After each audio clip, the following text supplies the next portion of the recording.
1, 2, 3, 4, 5, 6, 7, 8, 9, 10. Royal Blue Podcast Soundcheck. Monday show live. 1, 2, 3, 4, 5, 6, 7, 8, 9, 10. Monday show live.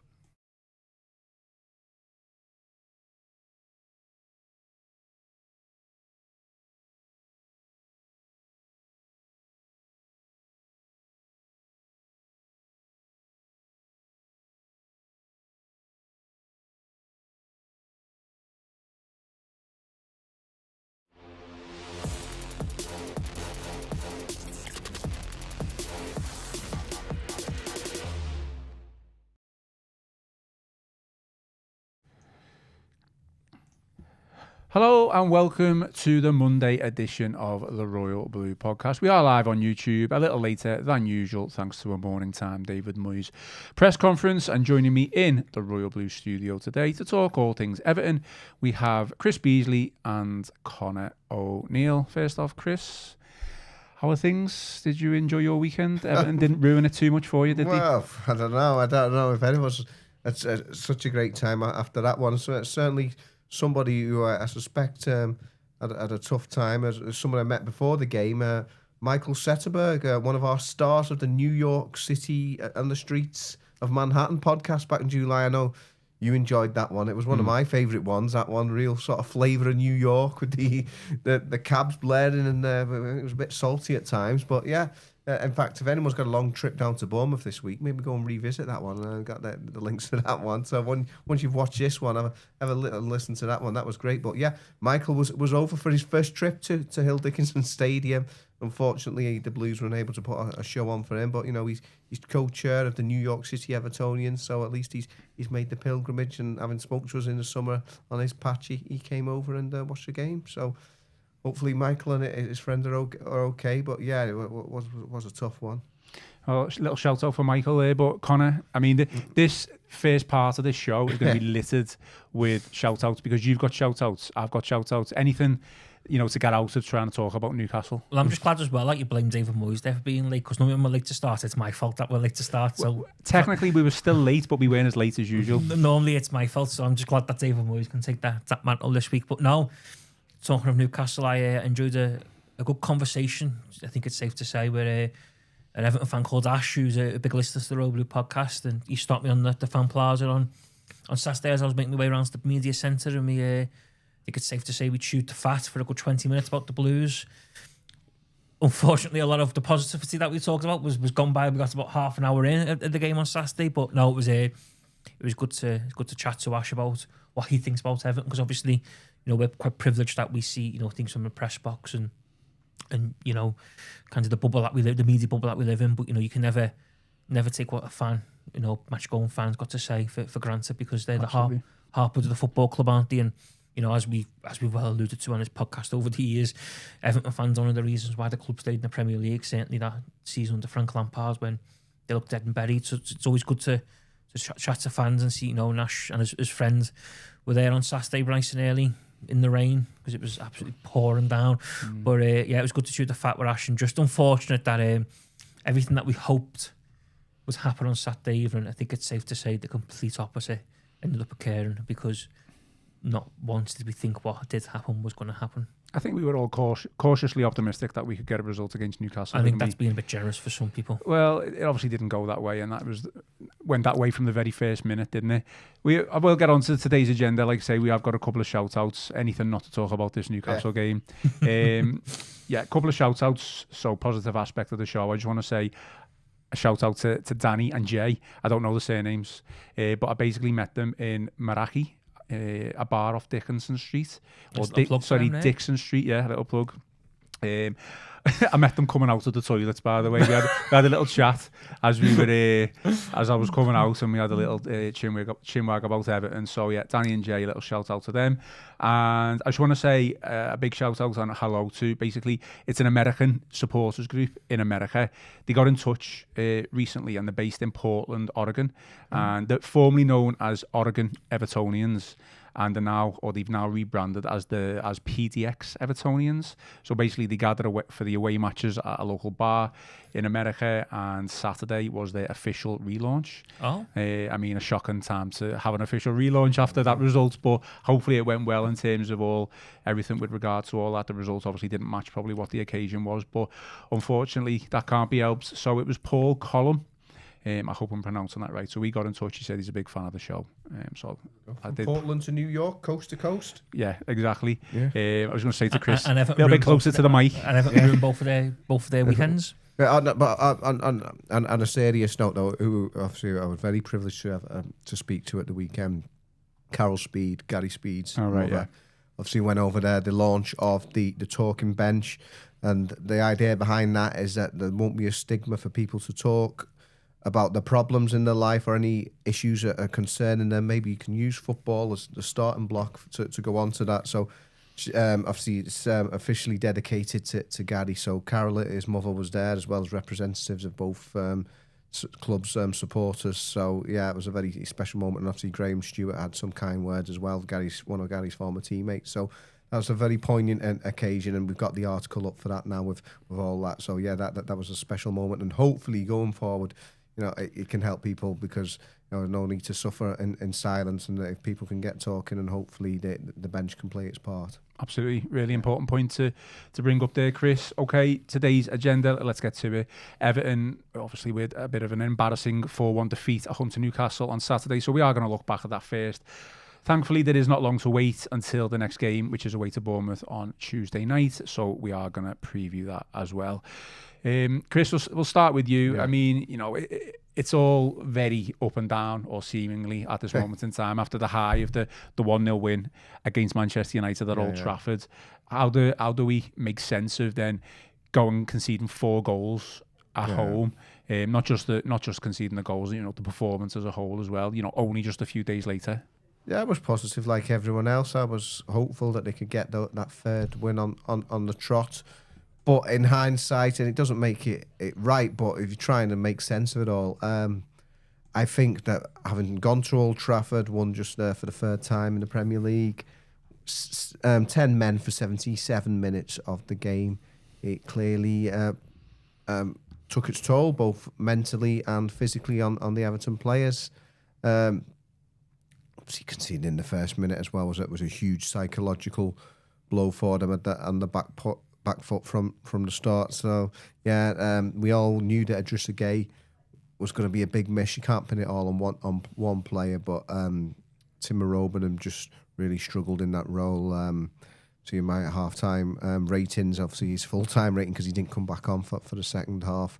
Thought Tim really struggled for obviously the build up to the second goal. He gave it away soft, and then the third one as well. That was very disappointing. So, but yeah, it's more than one man. I think obviously we've got Michael Ball's column coming up as well. And I spoke to Michael earlier, and he said that everyone can have an off day, and he's played the game himself and has had days like that. But he felt that all 11 had an off day for Everton, so it was very unfortunate in that respect, really, and ended up being too easy, really, for Newcastle United. I mean, they are a quality side, and obviously they're in the Champions League, but they've got a lot of quality in that squad. But they did go into that game out an away win all season in the Premier League, so yeah, it was a big surprise. And Lee Ryder, who's our opposite number up in Newcastle United, somebody who I've known for over 28 years now, since we're at university together. But he said to me, he didn't see that one coming, and I don't think we did either. No, without a doubt, I didn't see that coming. I didn't think it would be a gimme or an easy game, even with Newcastle's put away record since April. The last time they won an away match was against Leicester, a team relegated. I do want to come on to the manager's comments after the game. There's been a lot of comments already I can see in the comment section, so I will come on to that. But obviously Chris has mentioned Timo Werner and how he struggled, and I don't want to rewrite history and say that Moyes shouldn't have selected Timo Werner. But is it literally a case of, Idrissa Gueye wasn't in the team, and that that's who we were missing? Is it as simple to say that, or was there other factors? I think it is simple to say that, because that was factually correct, is that he was missed, and there's no hiding away from the fact that he was missed. But he wasn't missed against United, though. Yeah, but I think Newcastle was a different proposition, isn't it? Because two things I think, and I remember saying this after Wolves actually back in August. When David Moyes took on, just going to get off against Wolves back in August at Molineux, it was almost like the adult left the room and the kids just done what they want. And it's almost like you need that kind of father figure, old experienced head in there to tell people where to go, what to do. And Everton didn't really have that on Saturday. I think it was a little bit erratic. It was a little bit all over the place. Obviously, Irabuma makes a mistake for the second goal. Obviously, not helped by the fact that Jordan Pickford also makes an absolute howler. But, they didn't really recover. And I think Irabuma didn't really recover from that. I think, he starts to struggle. And the other big thing, and this is something that, me and Gav spoke about on a podcast a few weeks ago, is the physicality. And Newcastle are a big team of big, strong lads. And they're big and strong in the middle of the pitch, like Bruno, Joe Linton. They're big, strong lads, and they make their physicality count. And Everton didn't have the physical presence in the middle of the park to compete, and that showed. And it's not the first time we've seen that from Newcastle, because if you think of the Carabao Cup final back in March, was it, when they beat Liverpool 2-1 at Wembley? They just ran over Liverpool that day. They were fitter, they were stronger, they were bigger, and that's exactly what they were on Saturday against Everton. They were fitter, stronger, and they ran over Everton, as you could tell by the goals, because some of the goals just direct straight down the middle. I mean, I can half accept it a little bit, if I'm being totally honest. Moyes' comments there, Newcastle were too powerful. What does Moyes do? Sorry, what does Moyes do who doesn't play at a boom then? No, I know. Listen, I don't... I'd have gone with Alcaraz personally. I mean, that's what I went with in my team selection notes. I thought Kieran Dewsbury-Hall did well in the deeper role at United, and because it was a home game against Newcastle, personally, I'd start with Alcaraz. Although Alcaraz came on and probably should have scored, shouldn't he? Really, he had that invited opportunity. It's not like he did loads himself. He probably should have done a lot better, and obviously he gets exposed for the fourth goal with the header. It's an absolute mismatch. But personally, I'd have started with Alcaraz in an advanced role and put Dewsbury-Hall deeper. But yeah, I did say that beforehand. I'm not just saying that. No, that's fair enough. I mean, I think with him saying the quote that he used, and we'll come on to his other quotes, Newcastle were too powerful. Even with the Idrissa Gay in the team, we're still going to get run over. The midfield's been overrun on numerous occasions. Obviously, Palace was one of them as well. I think you can make better decisions, though. As players? I don't think you made the right decisions. I mean, like, the third goal, for instance, Liverpool just got to kick the ball out of play. If going into stoppage time, you're 2-0 down, kick the ball into Rowe's head, get back in, get some shape. It's a complete misjudgment, though, isn't it? And getting it 2-0 down. I don't really know what he's trying to do, to be fair, and he gets it all wrong. It's judgment calls. It's making the right decisions, and we praised Everton after Monday night to be for making the right decisions and the right calls for large parts against Man United. The way they kept the ball, the way plays dropped in. On Saturday, it was the complete opposite. There were so many bad decisions made. And look, the writing was on the wall, wasn't it, in the first minute when Newcastle broke from the kick-off and went clean through, and only Pickford denied Alanga, but it was so short-lived because he scored from the corner. Yeah. That was a sign of things to come. They just went right through the middle and Everton couldn't cope. If Moyes knows that Newcastle are going to be this physical team and overrun our midfield, was there not anything differently that he could have done well, maybe he thinks, though, with the greatest respect, they'd have been weaker by playing Dewsbury-Hall and Garner as the sitting two. You might think, well, Aubameyang's the bigger and the stronger lad out of all of them. He's done quite well against United when he's come on. Yeah. He's got a point to prove. If he wants to play himself back into contention, now's the perfect chance to do so, because obviously Gay's going to be out injured. We can't forget here that Gay's going to the Africa Cup of Nations in a couple of weeks as well. So it's going to be a while before we actually see him properly back playing. So, Irabuma had the chance to take stake his place. He's probably looked at him and thought, this is his chance, and he didn't take it. But I just think he's probably looked at it and thought, given what he clearly thought in Newcastle, that they're a big, strong, powerful team, Dewsbury-Hall and Garner might not have been enough in there, but Alcaraz playing in the 10. That would have been well and truly run over, I think, by Newcastle. I think that's fair enough, and I can accept that, because, like I say, I don't want to rewrite history, and obviously we've got the benefit of hindsight now. I think, Chris, though, the early warning signs were there. Let's face it, we conceded from a set piece, and if I'm being totally honest, even when we conceded, I still felt like we were in that game for the first 10-12 minutes. Other than conceding the goal, sounds really stupid, we were doing okay. Conceding the second goal was a killer, and that's kind of where we drifted off a little bit. With the warning signs not there for Moyes to think, well, Irabum's having a shocker here, and then he capitulates even more and tops it off with that mistake. That he just completely misjudges the bounce in a way. All he needs to do is either chest it or head it. Doesn't do it. The ball ends up in Voltemada's path, scores the goal. again, I guess you're just going to go back to if Moyes was to do anything different, could he have brought Alcaraz on earlier? We're already 2-0 down at this point. Yeah, I don't know about he could in theory, couldn't he? But I mean, I think that's realistically is about as early as you're going to go at half time. I know you start making. I know you've always got it up your sleeve, but it's a real dramatic statement in it to hook somebody before the break. It's a real sort of poser, really, for me now. I know we're still sort of dissecting the Newcastle game for what he does for Bournemouth, because does he go with it, open him again now or not? Because after, pulling him off at half time after having an absolute shocker, those same reasons why he didn't go with what I said for Saturday, does he think the same at Bournemouth? I mean, they're different. They offer a physical threat in another way, a lot more sort of explosive, I guess. I don't know, but Everton got big lads themselves. Maybe not in the middle of the park, but I see Keane, Tarkowski, Jake O'Brien. They've certainly got their Tino Barry up front. Certainly physicality there, but it is a real sort of poser now, because does he not trust the Robinham anymore, or does he give him another go? Because he's really short of alternatives there at the moment, isn't he? I know he said today. Obviously, I was at the press conference earlier at Finch Farm, and in the open section, he talks about how he's really short on numbers at the moment. Obviously, injuries are never come at a good time. But Merlin Roll, this is really unfortunate, because this could have been the time when he really got his big opportunity now to come in the centre of the park. He'd probably been like one of the first teams on the team sheet if he'd been fit. But now he's out at the same time. Lost to Joshua Gay, Timo Robinham's failed to impress. So you're really short of alternatives other than doing what I said before, and that gives you concerns. Are they too small to do that? He hasn't really got anything else he can do there. Other than, I know he's mentioned playing Dwight McNeil in the middle, but he did mention that's a iffy, isn't it? I think on the second goal, though, the reason why probably, I mean, I don't think David Moyes will ever make a change. That's just terrible defending, though, as well. I don't think Pickford makes the mistake. But I think because Pickford makes the mistake, they'll get him out of jail a little bit. Because 9 times out of 10, Pickford bells them out there and saves the shot, doesn't he? They shouldn't be allowed to take that shot. No, I get that, but 9 times out of 10, I mean, we've all praised Pickford enough, haven't we? We're probably as big, well, we are as big as fans, I think it's safe to say. But 9 times out of 10, he saves that, and he bails them out of trouble, because he's done that so many times this season, hasn't he? Where they've made mistakes or they've been cut open, but the first minute he makes a great save off Alanga. Yeah.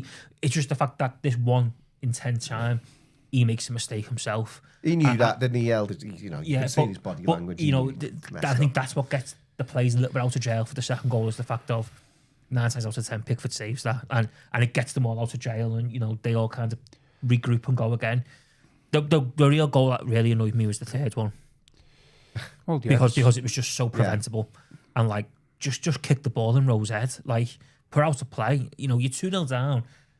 It's damage limitation at that point. Just stay in the game, getting a 2-0 down, regroup, and if you get a goal in the second half, 2-1, they haven't won away. They might start to get nervy. Bit of momentum, the crowd get behind you, but the third goal it kills everything. And I went back downstairs to go to the toilet at half time, and there was people leaving because clearly people had no confidence in watching this Everton team score 3 to salvage a point or 4 to score to complete the comeback. So it just felt like a real deflating moment, and that was what really annoyed me with the third goal, because I just thought it's so preventable and it just killed any hope and momentum to get back in the game. Look, I don't want to be critical of Pickford, so that's fine. He makes the mistake. A lot of below par performances, obviously, across the park on Saturday.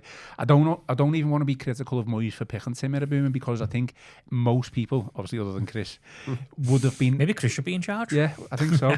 No, look, he's had a good couple of cameo appearances, hasn't he, Iraboumin? Yeah. And I think everyone thought, well, he probably deserves a chance. I think my point of view is Moyes. We all knew Newcastle's midfield is far superior. I think that's fine. I don't think we're arguing that fact. It's just maybe play a little bit differently then. If you know that you can't overpower the midfield, or you're going to be overrun when you haven't got the ball, sit in a little bit deeper then, do something a little bit different. I don't know, again, it's all with hindsight. One thing that I will say, obviously ask both of your opinions on this, Moyes' reaction and comments after the game, I'll read them out. But they are far superior though.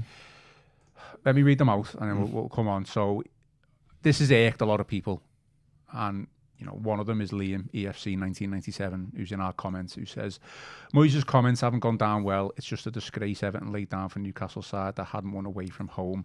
So, Chris, obviously, for context, we all know, but for context, he says, we're not at Newcastle's level. They would have had to have probably an off night, and we'd have probably had to have had a really good night to get a result. I mean, do you accept that reason, excuse? I mean, Newcastle have been poor this season in the league. They haven't won away from home. I think they've drawn three. That was the first league win away from home since April. And it was against Leicester. Back into last season. So I could maybe accept that at the start of the season, where you think, well, Newcastle Champions League team, they're going to have a good run. But even then, over the past, 2 to 3 years, we've had good results against Newcastle. Yeah. Last game of the season, Newcastle fighting for the Champions League spot. We went there in their own backyard and won with a Charlie Alcaraz up front, as a probably number 10 and a better up front. So it's not like Newcastle are far better than what they were. If anything, you could probably argue that they're a little bit weaker if they haven't got Isak.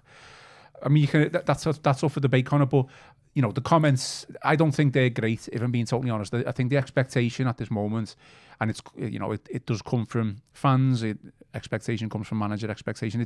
It's far too up and down at this moment in time. Yeah, I was just looking at some of the comments. I'm not too sure about all that. Anyone that's caught your eye? Well, just Gavin there saying Moyes out, and before he was saying Moyes no different than Deitch. I think whatever you think about David Moyes. Just to come in, that's not Gav Buckland, by the way. No. Just in case anyone thinks Gav's in the studio or is in the background. Yeah, we've all obviously got our opinions.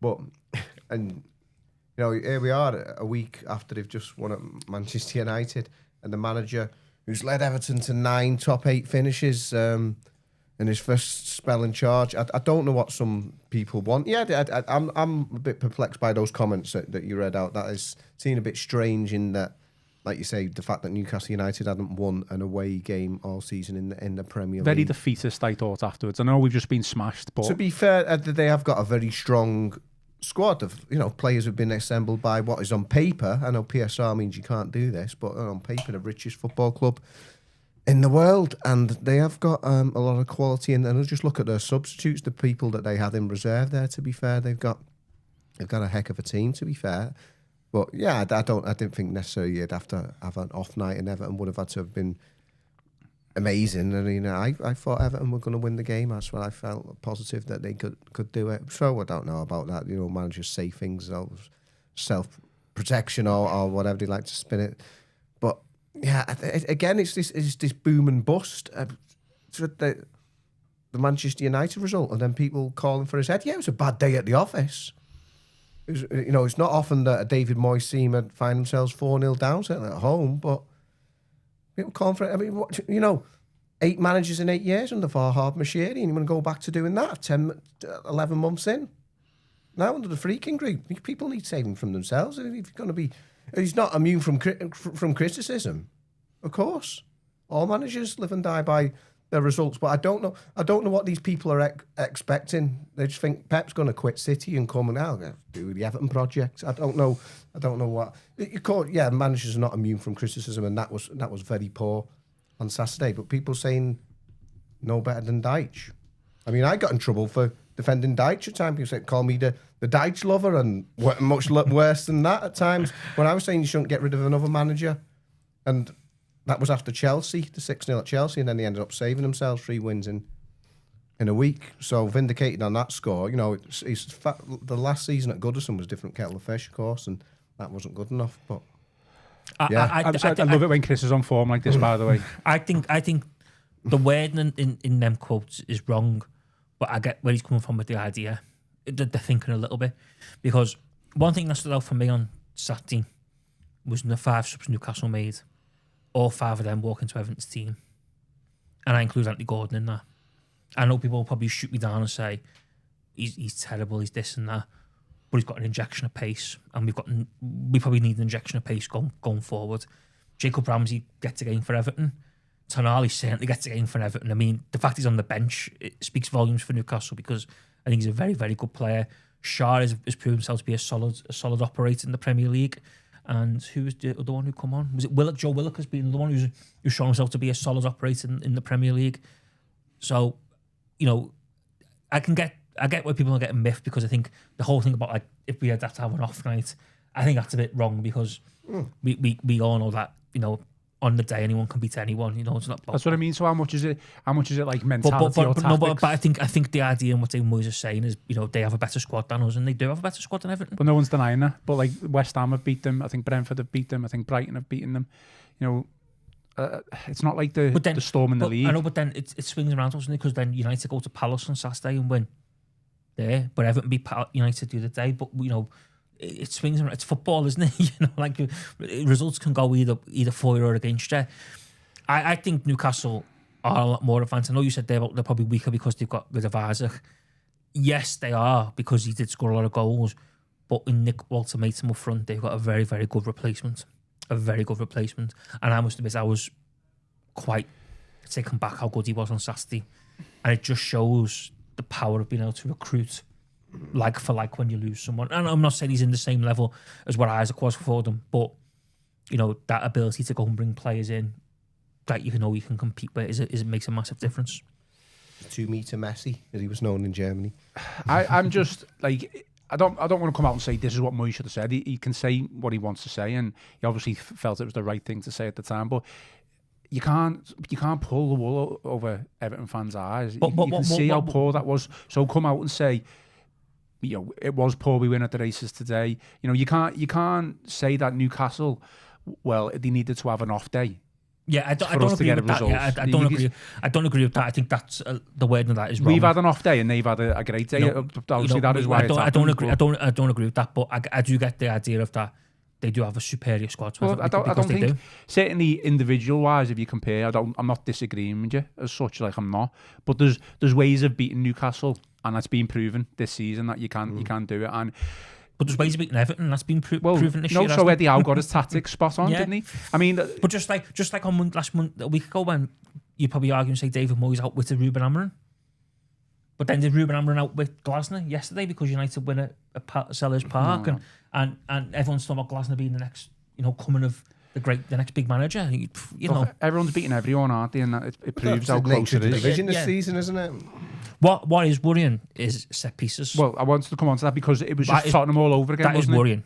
And I think it was quite telling that Moyes and misses today. That they need to be better at it. They need to be better at defending them. It was Tottenham all over. That has become worrying because it's the football's biggest trend, isn't it? I mean, you wrote that, Chris, didn't you, after Tottenham, about, like, you know, football's biggest trend is set pieces. But we're not scoring from set pieces either. But we don't score, we can see from them, so it's a recipe for disaster. Which is bad, given, again, we just said before, the size of some of the players in that Everton team as well.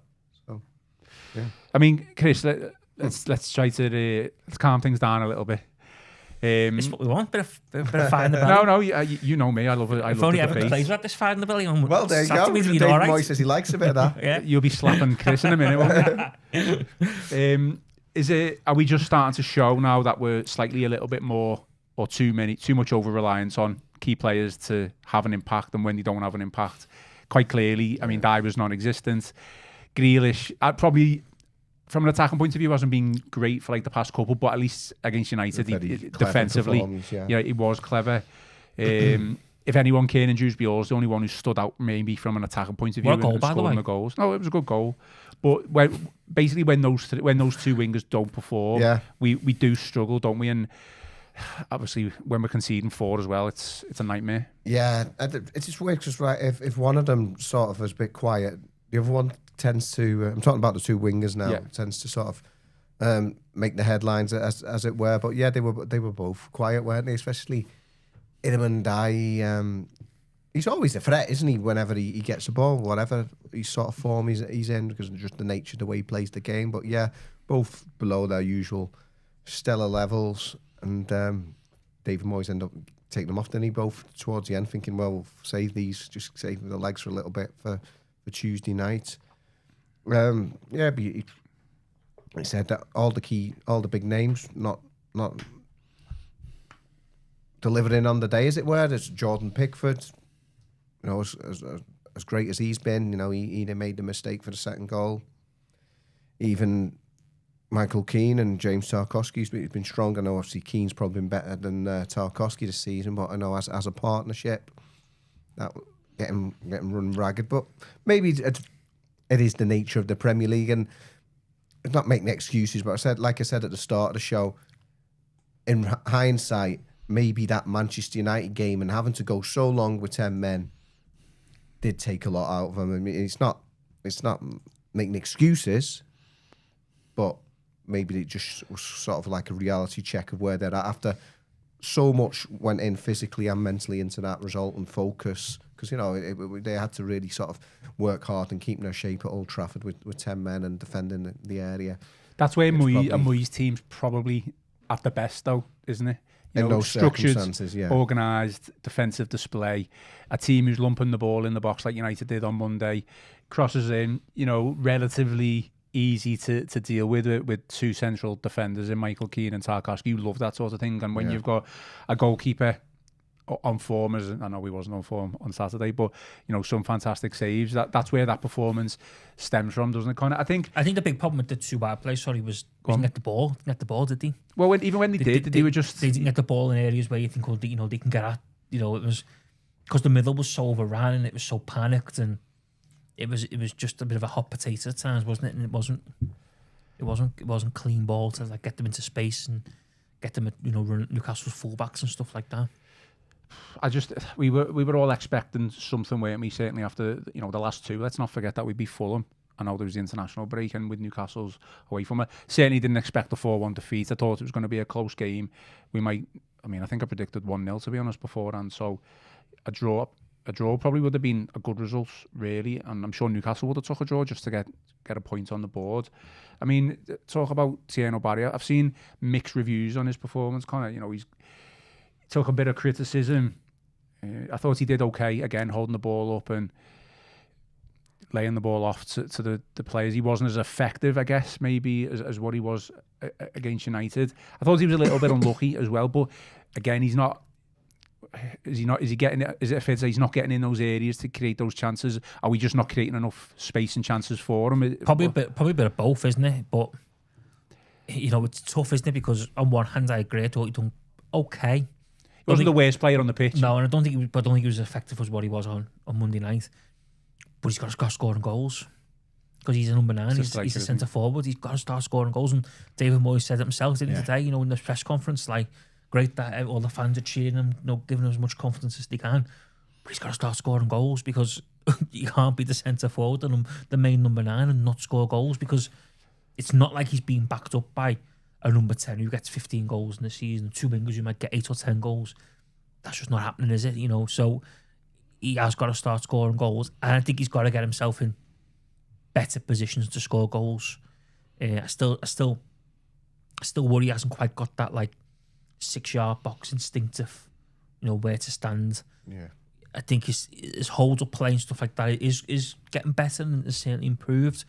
But I just you know, you want him to be a 6-yard box centre forward at times. Just, you know, put himself in there and see what comes, and it's just not happening. He's got to start scoring because Everton needs to find a way to start scoring goals.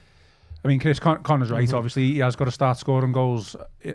He's done a good couple of performances, hasn't he? He's been promising. Yeah. The other alternative, other than Tieno Barry, though, is Beto, isn't it? You know, if you take Tieno Barry out, you think, well, we'll give him a break.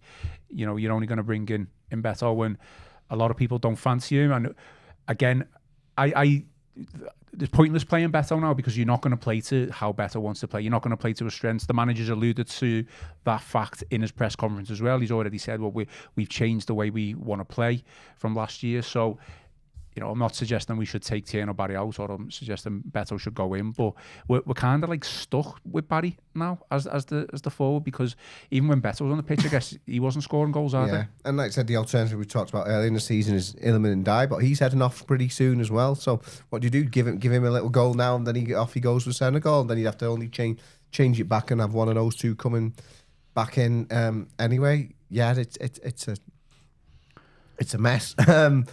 Everton have done well to be where they are, considering they've only had 1 goal from a centre forward in the Premier League all season. I mean, that's just a crazy start, isn't it? I mean, do you remember? And when you think, with the greatest respect, that was against the Wolves side that when December on, they still haven't won a match. Yeah, in the Premier League. Do you remember when was it that season when Deitch came in and it did like Calvert-Lewin and Mopé? They like hardly had a goal between them two, and I remember Deitch saying it was an anomaly at the time. well, an anomaly is like what I don't know what the dictionary definition is, isn't it? But like a standout one-off, as it were. Well, maybe it's not quite a one-off. If here we go, almost we're into December now, and just one goal from 2 Everton strikers. Again, like I said, that has to change. I mean, I think that from what I'm hearing, the feeling within side Finch Farmers, they want to build up the strikers they've got, and they want to believe in Barry. And going forward, yeah, the performances have become more promising. But ultimately, the same way as managers are judged by results, strikers are judged by their goal outputs. And it's not like he's got a couple and you're thinking, well, he should be doing better, but not to score at all. It's actually similar to the project. It's what happened to him when he first went to Basel in Switzerland, and he didn't score a league goal there till the turn of the year, and then he ended up being quite prolific. So we've got to hope that something similar replicates itself at Everton, because I don't think in an ideal world they don't want to be going out and having to identify another striker and spend the sort of big money that goes with that in January. And obviously with January there's a lot of sort of question marks about the players that might become available and whether they're the right long-term fit or whatever. But yeah, if it gets us to turn of the calendar year and you still got the one goal between them, well, I think you've got no alternative then to at least sort of search for alternatives, because you can't carry on like that. Just before we come on to Bournemouth, go on. That it's a big 6 weeks now, or 4 weeks, isn't it now, for the 2 centre forwards, because they've got to start scoring. There's a lot of games. There's a lot of games, isn't there, now in December? So a lot of opportunities, hopefully. So you think between now and by the time the Brentford game finishes, which is the 4th or the 5th of January, they've got to start scoring, because if we get to the Brentford game and it's still, even Barry might only have one to his name to match Beto's one at that point, then David Moyes would be a fool if he wasn't scouring the market for Swan to come in. Well, again, we'll come on to Bournemouth, but just some comments on what we're speaking about. So Dave Mack says, Barry is a 0 goal threat. We have played every game this season with 0 goal threat from our so-called forwards. Absolutely pathetic. We have to buy or loan in January. And James Graham, EFC, says Moyes needs to find a way to integrate some of these young players we bought in. I assume he's talking about Tyler Diblin. I mean, everyone can see the goal threat from the strikers is non-existent. You spoke about it there. I didn't realise that was the stat, to be honest, because that is it one goal? One goal, yeah. One goal from the but striker. Don't forget, was it only this weekend? Was it Barry's first shot on target? Was on Saturday, was it? What, the disallowed goal? No, I think he had a... Does that not count as a... That won't count then, will it? If it's disallowed? No, it wasn't. I think he had a shot that Ramsdale saved. I think it was his first shot on target. Well, it's just what the comment said, so I didn't catch the name, but what they were saying about having 0 goal threat. Dave Mack. From Dave. And, I mean, the club have done their scouting on the player, and he scored 19 goals last season. He scored 8 in the Swiss League and then 11 in the Spanish League, which is, you could argue, but, probably the strongest league in Europe after the Premier League. So, it's a different style of football, and we've said before a lot on this podcast, he was playing in a 2 at Villarreal, one of the few teams that still play with 2 up top these days.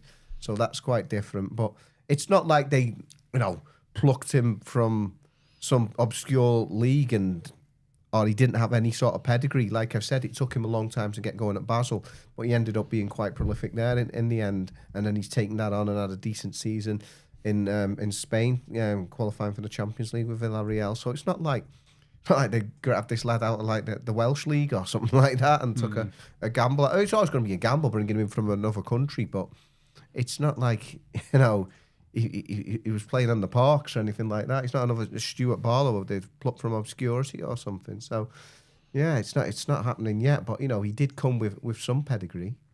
I still think it stems back to what I said a while back, that we're trying to play a different way, and we still not got the full squad or full set of players to be able to do that. And when the emphasis is on us to be able to make something happen and score a goal, we do struggle. And the case in point is United. We did start off the game well. We went down to 10 men and we continued on with that trend. The transition from 11 to 10, we managed to score. But after that, it was all about defending, and we didn't see much of the ball, and we tried to break when we could. I know we've had a couple of games. Maybe you could probably look at the Fulham game where the emphasis is probably on us a little bit more to score the goals, and we did win that game. But I still think the manager needs to be a little bit more pragmatic sometimes in how he plays. And I'm going to probably go back on what I said from the other day. You should never really change a winning team. But I do get the argument, well, it depends who you come up against. Do you know what I mean? So that is my argument. He could have done something tactically a little bit different against Newcastle if he knows that midfield is going to completely overrun and our midfield with the physicality and power that they've got. And I think it's been an occurring theme with our midfield. And even with Gay in there, I still think it would have been the case, if I'm being totally honest. Oh, yeah, but it probably was still struggle, but probably just might not struggle as much as what it did do. I think it might have had a bit more common sense and a bit more nous to make best decisions. Okay, we'll quickly talk about Bournemouth. There's a quick turnaround for the game. At least there's a quick turnaround, and hopefully we can forget this. Because we love those trips to Bournemouth. I was going to say from one night there to another. I mean, the only positive I can pick up from this is that Bournemouth were flying at the start of the season, and now they are in 11th place. They haven't lost a home run after this season. Okay, well, Fortress Vitality Stadium. They're not in an amazing run of form. I think they've won 1 in 5, so they have dropped down the table. Chris, you're going. Yeah, good luck. Again, yeah. Along with all the thousands of Evertonians that are going. What do you think is going to happen? Is that some crazy? If you can predict that, you might have to do the lottery. You got your crystal numbers, I said incident. That's what's going to happen. There's always an incident. It's always something happens down there. I mean, I went down there. I think it was the first season they were in the Premier League, and me and Phil Kirkbride went down there, and it was that mad game. Do you remember when Ross Barkley scored at the end under Roberto? And we all thought Everton had won it, and there's fans on the pitch, and it was 3-2. That was like, I don't know, 92nd, 93rd minute or something like that. Then Bournemouth go down the other end, equalise again, it ends up 3-3. And Everton could have lost it 4-3. Bournemouth had another chance at the end. So that was sort of like a prelude of things to come, because I think in that whole period, the only time they've ever won down there was in the FA Cup when Joe Robles saved a penalty. Joe and I would, obviously we're not the same as the fans. We're doing it for work, and it's worse for them, the hard-earned money going down there. But we still had those 2 trips in 4 days with Frank just before the World Cup. I remember it well. See him getting battered twice. 4-1 in the League Cup. With a weakened team. Yeah, he made 11 changes, unprecedented. That first time that had ever happened, and wasn't that. I mean, I'm going off on one now, but I think that was the start of his demise. The end for Frank. I don't think he ever came back from that. And obviously then they went and got battered 3-0 in the Premier League game with a very sort of different team on the Saturday. So we've had all that. I remember the Easter game was it under Deitch when was it Seamus Coleman, the Oggy at the end, because Beto had come on and equalised, lost that one 2-1. And then of course last season was Deitch's last game in charge. What was it? Was it 1-0? And to be fair to Joe was quizzing him after that one, and he said it was only 1-0, and I think Joe was trying to sort of allude to the fact that it was probably a lot closer to than a 3-0, 4-0 than it was to 1-1 or something. So yeah, there's been plenty of incident, and unfortunately most of it has not been good for Everton down there. So I don't know. Let's try and be positive. They went and ended the hex at Old Trafford, as it were, and sort of turned around that bad record. It's high time they sorted that out at the Vitality Stadium, because as I pointed out to Connor, smaller than Prenton Park. The south end at Hill Dickinson's got feels more fans than the Vitality Stadium. So while they get behind the team and they're good fans, it's only a tiny ground, so there's no excuses really from an Everton point of view. I'm going to have a drink. I'm going to lose my voice in a minute. He's a bastion of knowledge. I mean, after that brief history of ups and downs, probably more mostly downs, yeah. I think I might just skip watching tomorrow night, to be honest. After all that. No, come on, let's be positive. The only thing is it's got to change at some point, hasn't it? Yeah. What did you change then? Just like Everton's records at Old Trafford have to change at some point. Trips to the Vitality got to change. What does he change then? Does Iraboum keep his place? I don't know. I mean, we haven't even spoke about Alcaraz, have we? He just doesn't trust him. I know he brought him on, but he just doesn't trust him to start games. I mean, a part of me thinks, would I be shocked if Iraboum starts again? No. But I just think you can't play him after that on Saturday, can you? He's got so few alternatives, though, hasn't he? But that's the worry, isn't it? Like, and he hasn't even got. Now, this sounds absolutely mad, but he hasn't even got like the backup on the bench defensively to maybe put, if say Branthwaite was fit, to put Branthwaite in midfield and put Kieran Tarkowski at the back, and you say to Branthwaite, you're playing in front of the back four.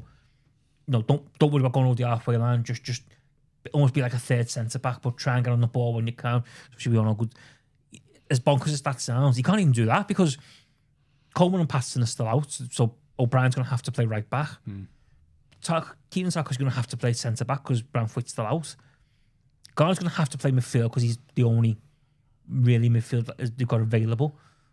Well, the options are so slim. And the only option, then, is if Tim Idabuman doesn't play, and a lot of the comments there are saying he can't start, which I get, he was poor, is you've got to play Alcaraz as the number 10 and you drop Kane and Dewsbury all a little bit deeper. Unless you swap it round and put Alcaraz deeper. Yeah. But either way, Alcaraz seems to be the only realistic option. But again, it goes back to my point. I know he brought him on, but he just doesn't seem to trust him. But it's almost like the last resort. The only thing he can do, the only two things he can do, and he won't do it because he's not going to, is he could swap the wingers because he's got two wingers who could go in for the two wingers he's got at the minute, but that's not going to happen.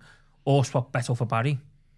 But he probably won't do that either because judging on what he was saying about Barry in the press conference then, it's clear that Barry's getting a run of games now to show his worth and show what he can do. So, but they're the only changes realistically that you can make in terms of we need to freshen up a little bit. The back, probably 6, moving backwards, the team unfortunately just picks itself because there's no options there. It's very limited on what you can do. He did mention in the press conference, Chris, which you went to, that there are players who played on Saturday who've still got knocks. He didn't mention who they were, but he said, they were probably under different circumstances. A couple of players after United would have missed out against Newcastle. He didn't name any names, but obviously shows you they're down to the bare bones in a lot of respects. But this comes back to what we talk about in the summer of where Everton are still left behind a little bit in terms of squad depth compared to other Premier League clubs. Okay, based on that then, I'm not saying this is going to be the case, but I wouldn't be surprised if there are a couple of players who've got knocks and playing through the pain barrier, if a McNeil starts or you do see a Diblin, I wouldn't be surprised. But it just depends where he wants to fit them in. Well, the thing is, though, as well, what you got to think about, if we're being realistic, in 2 weeks anyway, one of Diblin or McNeil's going to be in the team because Ndiaye's going to the African Cup of Nations. But whether people agree with the competition when he's going to the African Cup of Nations in 2 weeks, I think I think they're still trying to work out a release date onto FIFA, but it's projected to around 2 weeks. So in 2 weeks' time anyway, one of Diblin and McNeil is going to come back in the team anyway. Well, it goes back to James Graham's comment there. Moyes needs to find a way to integrate some of these younger players. So again, he probably means Diblin. I don't think he means McNeil, but is now a good time maybe to start integrating those two into the team. I'm not saying both of them should start. I think he's got to pick what he's done quite similar with Beto and Barry clearly is he's clearly thought, right, Barry is the one who's going to get a run of games now to show what we can do and move forward. And I think he's got to do that with Diblin and McNeil. He's got to pick one of them who he thinks, right, but you're not going to... You're going to play and give them 2 or 3 games to play the way into the team. That's fine, but I'm with Ndiaye going off to the African Cup of Nations, but you're not going to put them 2 in over Grealish and Ndiaye, are you? You're just not going to do that. But no, what I'm saying is he's got to pick one who he's going to put as the replacement for Ndiaye when they're not there and give them more game time over the coming weeks. Because then when Ndiaye goes off, they can start starting games. I get your point, but from my point of view is, did he play? He's going to be playing in a different position because you're saying, say if it's Diblin, who's the one that Moyes wants to replace Ndiaye, then he's not going to play on the right, is he? While Ndiaye's in the team, so does he play as the number 10? And then once Ndiaye leaves, it's like Diblin goes as the right. Do you know what I mean? Yeah, I think you've got to get them on the pitch though. I know it sounds a bit lopsided, but I think you've got to get them on the pitch because sitting in the bench every week's not good for them, is it? It's not good for anyone. You've got to be match ready. No, there has got to be a way of getting those two at least a few more minutes and confidence and stuff like that.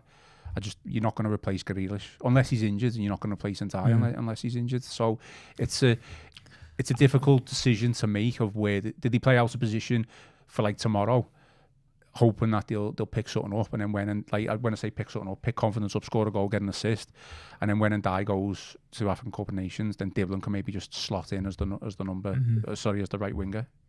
Hopefully, I mean that'd be quite nice, wouldn't it? But it's going to be tough. I think it's going to be tough tomorrow, and without being too downbeat, there probably is a scenario or a case where it gets a little bit worse before it gets better.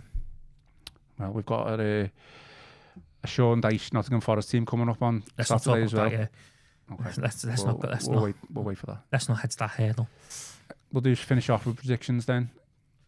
You go first. Okay. I'd love to be positive and say a first win in the Premier League at Vitality Stadium, but that's be based on nothing that's seen before. So I'll go 1-1, which I think, given Everton's wretched record down there, wouldn't be the end of the world. No. I was going to go with draw as well. So considering it's all different scores, I'll just go 2-2 just to be different. And it might be goals. Hopefully Barry gets one. But yeah, I think you take a draw just to stop that. I'd take a draw bad feeling from Saturday. I think a draw would be a good result. Okay. I think it'd be a good result. Any final thoughts then before we shoot off? Just safe journey down for everyone, because again we're doing this trip in winter, and it was quite treacherous when Joe and I were coming back last time. Was it snowing, wasn't it? Yeah, on the way back. As soon as we got past Winchester, it was snowy. So just hope everyone has a safe trip down and then back again. And regardless of the result, it'd be nice to see a positive result down there. But yeah, safe travels, all the Evertonians. Yeah, absolutely. That is all for today's show. Thank you for watching. Thank you for listening. Thank you for all your comments. And just so you know, we are back Wednesday with a live show to react to hopefully what is an Everton win. And we'll see you soon. I've been Ian Croll, joined by Chris Beasley and Conor O'Neill, and this has been the Royal Blue Podcast.